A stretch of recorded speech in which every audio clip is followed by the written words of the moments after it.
നമസ്കാരം, ജന്മഭൂമിയിലേക്ക് സ്വാഗതം. ഇന്ന് ചോദ്യം ചെയ്യൽ. ശബരിമല സ്വർണ്ണക്കൊള്ള കേസിൽ ഡി മണി, ശ്രീകൃഷ്ണൻ, ബാലമുരുകൻ അടക്കമുള്ള തമിഴ്നാട് സംഘത്തെ ഇന്ന് SIT ചോദ്യം ചെയ്യും. ഇവർക്കും മേലെയുള്ള ഉന്നതൻ ആരെന്ന ചോദ്യത്തിനാണ് കേരളം ഉത്തരം തേടുന്നത്. മണിക്കൊപ്പം മണിയുടെ വ്യാജ ഫോൺ നമ്പറുകളുടെ ഉടമകളോടുമാണ് ചോദ്യം ചെയ്യലിനെത്താൻ SITയുടെ നിർദ്ദേശം. ഡി മണിയെ ചോദ്യം ചെയ്യുന്നതിന് മുന്നോടിയായി രഹസ്യ വിവരം കൈമാറിയ പ്രവാസി വ്യവസായിയിൽ നിന്ന് കൂടുതൽ വിവരങ്ങൾ ഇന്നലെ SIT ശേഖരിച്ചു. മണിയുമായി എന്തെങ്കിലും തരത്തിൽ ബന്ധമുണ്ടോ എന്നറിയാൻ ബെല്ലാരി സ്വദേശി ഗോവർദ്ധനെയും ചെന്നൈയിലെ സ്മാർട്ട് ക്രിയേഷൻസ് ഉടമ പങ്കജ് ഭണ്ഡാരിയെയും കസ്റ്റഡിയിൽ വാങ്ങാൻ SIT കോടതിയിൽ അപേക്ഷ നൽകി. മണിയുടെ ഇടപാടുകളിൽ നിഗൂഢത ഏറെ.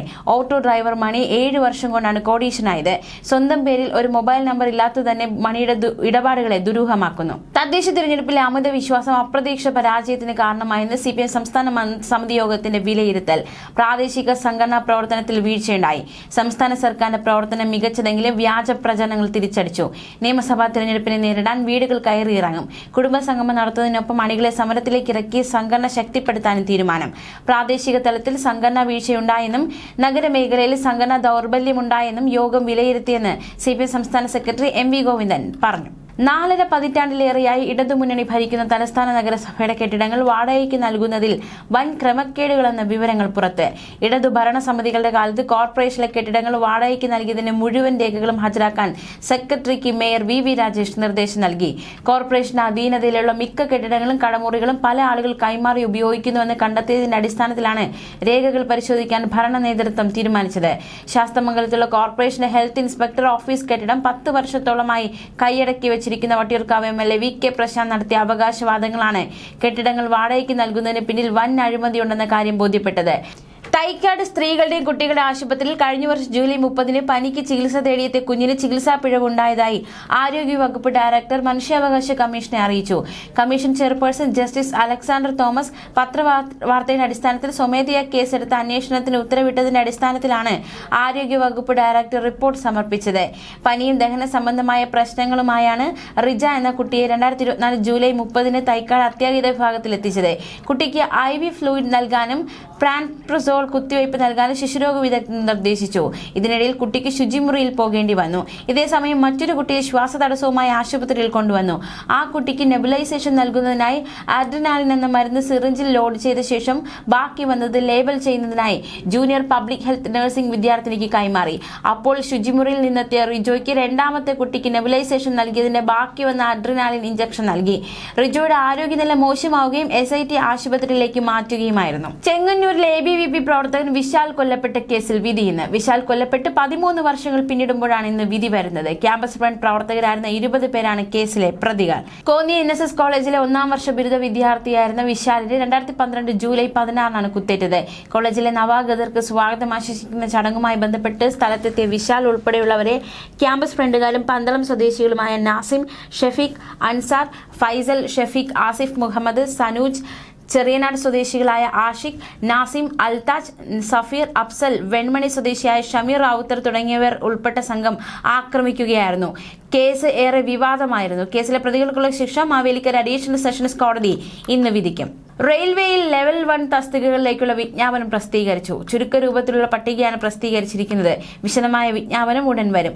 ജനുവരി 21 മുതൽ അപേക്ഷ സമർപ്പിക്കാം. ഗ്രൂപ്പ് D എന്ന പേരിൽ മുമ്പ് അറിഞ്ഞിരുന്ന തസ്തികകളാണ് ലെവൽ 1-ൽ ഉൾപ്പെടുത്തിയിരിക്കുന്നത്. വിവിധ സോണുകളായി 22,000 ഒഴിവുകളാണുള്ളത്. 10ാം ക്ലാസ്, ITI, നാഷണൽ അപ്രന്റീസ്ഷിപ്പ് എന്നിവയാണ് മുൻ വിജ്ഞാപനത്തിലെ യോഗ്യത. ഇത്തവണയും ഇതേ യോഗ്യത തന്നെയാണ് പ്രതീക്ഷിക്കുന്നത്. റെയിൽവേയിൽ അപ്രന്റീസ്ഷിപ്പ് ചെയ്തവർക്ക് നിശ്ചിത കോട്ടയുണ്ട്. 2024 വിജ്ഞാപനത്തിൽ 32,438 ഒഴിവുകളാണ് ഉണ്ടായിരുന്നത്. ഇതിൽ 2,694 ഒഴിവ് ചെന്നൈ ആസ്ഥാനമായ ദക്ഷിണ റെയിൽവേയിലായിരുന്നു. 18,000 രൂപയാണ് അടിസ്ഥാന ശമ്പളം. കനത്ത മൂടൽമഞ്ഞിനെ തുടർന്ന് ഡൽഹിയിൽ റെഡ് അലർട്ട് പ്രഖ്യാപിച്ചു. തിങ്കളാഴ്ച വൈകുന്നേരത്തോടെ ശക്തമായ മൂടൽമഞ്ഞ് നഗരത്തെ പുതച്ചതോടെയാണ് കേന്ദ്ര കാലാവസ്ഥാ വകുപ്പ് ഓറഞ്ച് അലർട്ട് റെഡ് അലർട്ടായി ഉയർത്തിയത്. ചൊവ്വാഴ്ച ഉച്ചവരെ സാഹചര്യം തുടരുമെന്നാണ് മുന്നറിയിപ്പ്. കാഴ്ചപരിധി കുത്തനെ കുറഞ്ഞത് വിമാന, റോഡ്, റെയിൽ ഗതാഗതത്തെ സാരമായി ബാധിച്ചു. ഉത്തരേന്ത്യയുടെ മിക്ക ഭാഗങ്ങളിലും സമാനമായ അവസ്ഥ അവസ്ഥയാണ്. ഇന്ദിരാഗാന്ധി അന്താരാഷ്ട്ര വിമാനത്താവളത്തിലും സഫ്ദർജംഗിലും തിങ്കളാഴ്ച രാവിലെ കാഴ്ചപരിധി 50 മീറ്ററായി താഴ്ന്നു. 9 മണിയോടെ ഇത് 100 മീറ്ററായി. നേരിയ തോതിൽ മെച്ചപ്പെട്ടെങ്കിലും വിമാന ഗതാഗതം താറുമാറായി. ഫ്ലൈറ്റ് റഡാർ 24 കണക്കനുസരിച്ച് കുറഞ്ഞത് 128 വിമാനങ്ങൾ റദ്ദാക്കുകയും 8 എണ്ണം വഴിതിരിച്ചുവിടുകയും ചെയ്തു. ഇന്ത്യയുടെ 4ാമത്തെ ബാലിസ്റ്റിക് മിസൈൽ അന്തർവാഹിനിയായ S-4 സ്റ്റാറിന്റെ സമുദ്ര പരീക്ഷണങ്ങൾ ആരംഭിച്ചു. 7000 ടൺ ഭാരമുള്ള അന്തർവാഹിനി കഴിഞ്ഞ ആഴ്ച വിശാഖപട്ടണം തുറമുഖത്തെ ഷിപ്പ് ബിൽഡിംഗ് സെന്ററിൽ നിന്ന് കടൽ പരീക്ഷണങ്ങൾക്കായി പുറപ്പെട്ടു. പരീക്ഷണങ്ങൾ 1 വർഷം നീണ്ടു നിൽക്കുമെന്നാണ് പ്രതീക്ഷ. അതിനുശേഷം 2027 തുടക്കത്തിൽ ഇത് കമ്മീഷൻ ചെയ്യും.